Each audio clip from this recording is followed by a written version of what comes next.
Hello and welcome to my final monthly visual diary of 2024, December.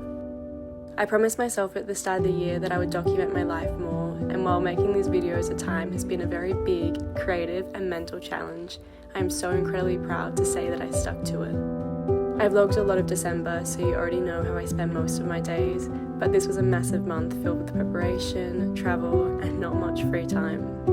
As the anticipation began to build for our big surprise in London, I filled my time with catching up on videos, spending time with my family and the girls, and making some unnecessary and necessary purchases.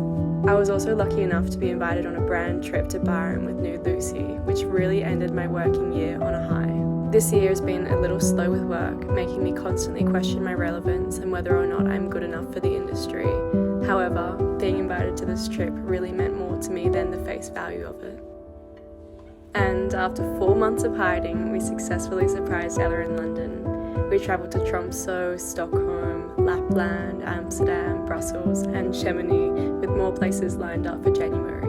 While going back to some of these places felt scary, this trip was everything I had ever wanted. In all of my countless efforts to travel with friends, the third time really was a charm. It felt like all we did was laugh and wander cities and all. At times I felt anxious, still struggling with my mental health, realising just how free I felt once I removed myself from my hometown. But through these anxious times, I always had someone holding my hand, telling me that it was going to be okay.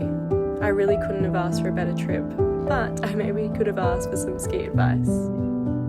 Reflecting on 2024, I realised that despite the lack of achievement, I proved to myself that I can get through hard times and that the sun really does come out tomorrow.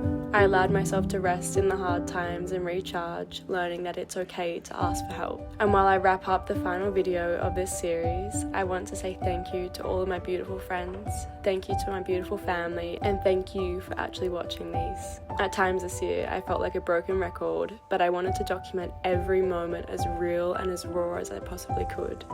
My 2024 was far from perfect, but I am so incredibly grateful that despite everything, I was able to grow closer and stronger relationships with all of my loved ones. To me, they were always the sun that came out tomorrow. I will be seeing you in 2025. I have a feeling that it's going to be a big one.